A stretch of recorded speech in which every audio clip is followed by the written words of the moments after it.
tulina mukulu General Kayihura olunaku olwaleero avuddeyo n'alabula mwami Yosei Tewejjusa n'amugamba nti byonna ebintu babikoze eggwanga lyoba libbye ekimala naye ageze akwate ku bulamu bwa Kyagulanyi Ssentamu mu Robert Bobi nti obagenda kuba olutalo lwabwe olubaza e Rwanda kubanga ye atunuddetunuddemu n'alaba nga ettemu lye bakoze at least mwami Museveni yandibadde muntu wa kisa nadda ku bbali n'aleka bannayuganda ne batambula bulungi ate wali wadde kusikamugwa naye baganda bange mikwano gyange twongera obajjukiza n'obategeeza nti mwami Museveni takkuta buyinza buli lunaku olukyalowooleza mu Kyagulanyi Ssentamu mu Robert Bobi kumuggyawo kumukolako bikolwa bya kitugumbuzi bikolwa bya naye nga akaseera ke kano akatuufu mwami Museveni ajja kutegeera Kyagulanyi Ssentamu mu Robert Bobi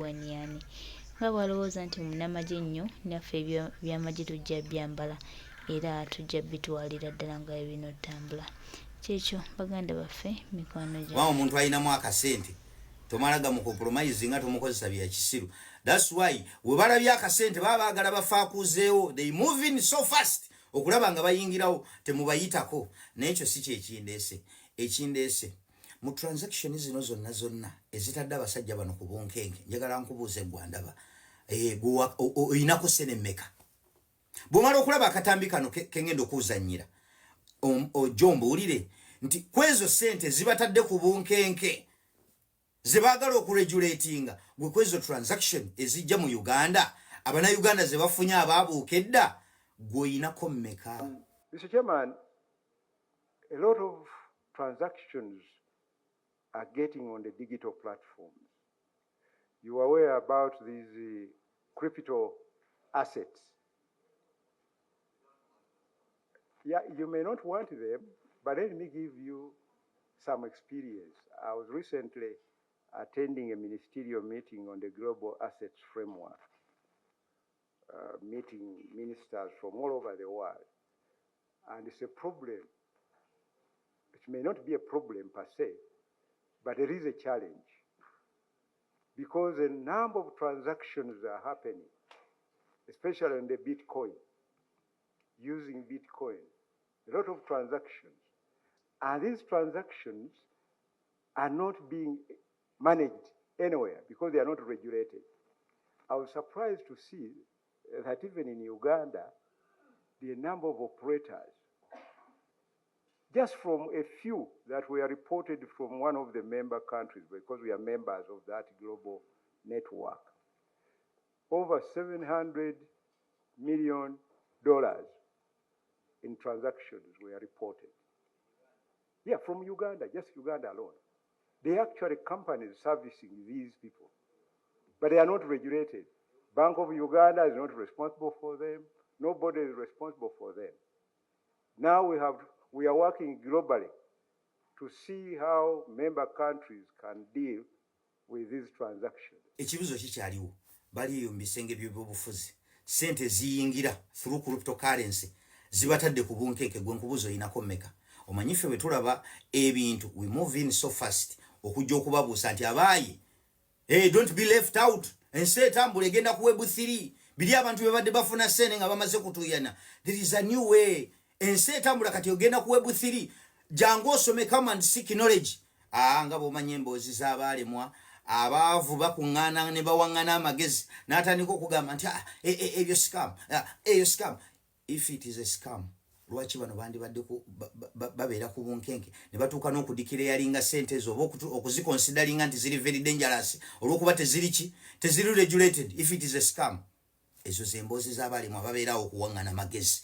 We always tell you, I myself nezijano nenkugamba nti owange mutunoonye and you seek knowledge omanye free of charge nga tewali agenda kujja kwede n'ekikumi otegeere ogenda kukola otya sente ku simu yo. Okyali eyo ekyebase abaana bo ogenda bba wa nsonga ki lwaki wali mwavu? Ogenda bba wa nsonga ki baligamba abasajja bajja ba laptop ne babaga nti babawe information yabwerere gwogenda okyapa onoonyeemu ng'okolera ku simu yo. Esimu oli mugirabirako pono oliba wa nsonga ki? Oyo yali not easy to access but he has mentored many. He has mentored hundreds of people ever since he came up. Nabaganti banange ekiri eno kitinta eyo muveeyo. Did you try to look for those people? As if it were Uganda ate sente omusajja azogedde kali Uganda nga waliwo n'abaana betu be mentalinze abali Uganda nga bakola sente osobola okumunoonya n'akuwa information n'akulagirira free of charge. There is this young man that have mentored, is called Tazan. Asobola okukutuula n'akunnyonnyola n'akusomesa n'akudirecting nti kola boti kola boti kola boti. Singa oba waddeyo manyi mulimu abamu abajja ne excitement n'olowooza obe ebintu obiyingidde olimu ozze mu betting gy'osiba 10 n'oyagala okuba obuwumbi. Asobola okubreakingira down. Omwana w'ekyo ky'oli mugamba twali mu struggle. Bakabex baabo, one of those that have mentored, the Kabex, the likes of Tauba, you can look for them, ne bakuwa knowledge free of charge. Simanyi zenalikadama nga ndi mu kiyumba nga sisobola biko. There is that girl Shakira River Nile.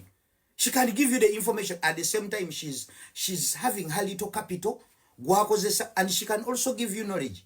But remember, abantu bonna benkugamba abo, even me, tewali ayina kusaba sente, ayina kulagirira kikyakkola, n'otegeera kikyakkola. Fe omulimu gwe fe tuliwo okubuusa abantu. Lwaki kuba oli ayinza okubuuza interest ye eriki? Fe twetegeka bukyali, because we know ensi waweeraga. Government yaffe bw'eribezze, kubanga ekizibu ekiri mu Uganda, we are facing a problem of unemployment.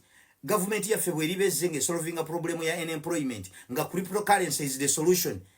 Baliyitaani titwalabanga omuvubuka ayogera ku social media about cryptocurrency. So this is the way to solve a problem of unemployment. Tumuite eyo project bali gikwasaani. Twesettinga bukyali kyovula njagala mbuuse as many as possible. Babuusa abalala nditwala bujulizi. Nti babano we bali. Ninawo ne benninawo bano. I've mentored them. And they have also mentored others. Eyo project siriba mu buwumbi na buwumbi. Fe twetegeka bukyali bintu tubirabirawo. Mwe mbuba mukyebase fe nga tubazuukusa. Bwekityo bwekiri. If you look for me when you can't see me, look for Kabex. Look for those people. Toyina excuse yakuwa. I've got you all covered from different areas of the world. Waliwo abali mu America ba rich. Kyokka waliwo n'abali mu America nabo tebannabuuka. Osobola omubuuza nti owaye enkoze ntya n'akulagirira. There is this lady in UK, Madina. Abali UK tebalina shift zali simple bagasa. Madina is also working, but she's also doing crypto. There are so many different girls. Abamanyi ekyokola njagenda mbabalaga mpola nti you sobola seeking guidance from that person. But remember, tewali akujjako sente ekyo nkikugamba. Bw'ojja n'ekimama olina akujjako sente ez'ensonga sizibeeramu. You should be the one uva ku bino byemubaddemu ebya scam simanyi byemugendamu ne babajjako sente nti leeta sente zo ate simanyi. It is you to control your money 100%. You control it. Omuntu akulagirira ina kukolaga kikyakkola. Nawe government ogiteekako ku bunkenke nga balaba mukola transaction eziri abunomu. By the time banaatuukira ofuna amagezi kuba akugambye nti bagezaako kikola global balabe bana regulating ira sente. By the time they move in, gw'oliba walala.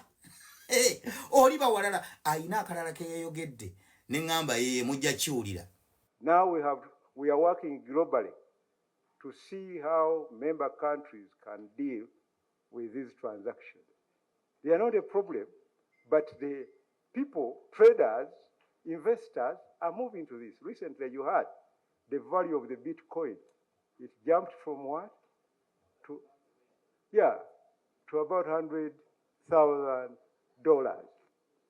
So that movement alone, we cannot just be spectators. But trader bavudde mu business.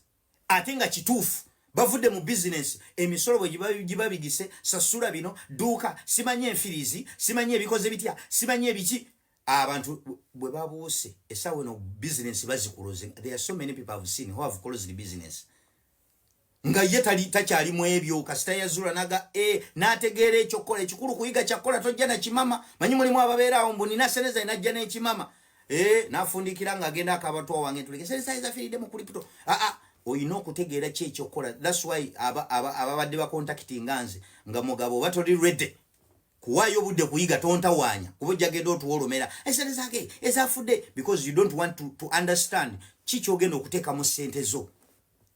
Yes, abantu bavudde mu myself ze sikyalina kyenkola kirala amazima genyini right in my house wanatenga moreover ndina ku kyeyo asifu etuchanda bamwe byakutopokaga ndi logistics ebyo no mereno ono nakutuma ebintu nalyoka akumalako emirembe nakubira simu ekiro kyonna on my phone. Why you mentoring others?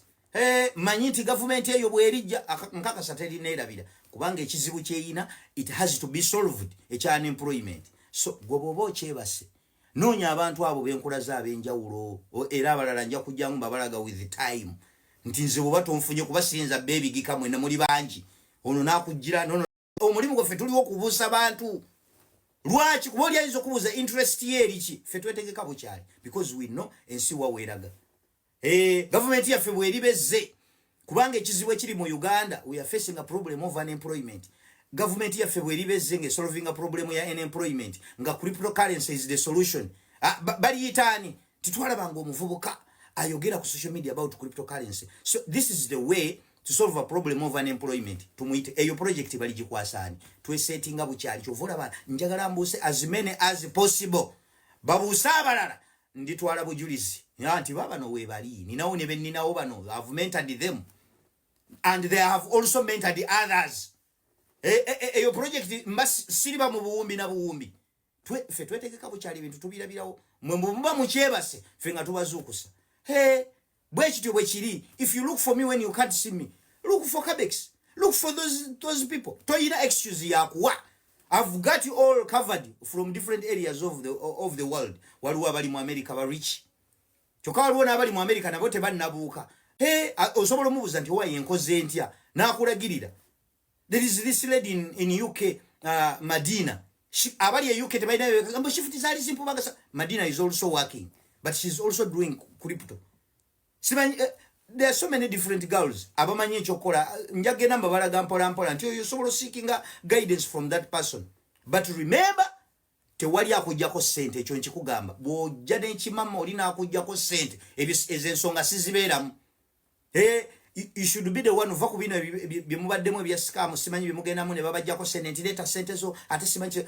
It is you to control your money 100%. You control it. Omuntu akulagirira ina kukulaga kikyakola. Nawe government ogitekeko ku bunkenke nga balaba mukola transaction eziri abunomu. By the time banaatukira ofuna amagezi kuba akugambye nti bagezaako kikola globally balabe bona regulating ira sente. By the time they move in gwoliba walala oliba walala ayina akalala ke yeyogedde neŋŋamba yeye mujja kiwulira. Now we are working globally to see how member countries can deal with these transactions. They are not a problem, but the people, traders, investors are moving to this. Recently you heard the value of the Bitcoin. It jumped from what? To about $100,000. So that movement alone, we cannot just be spectators. But trader bavudde mu business.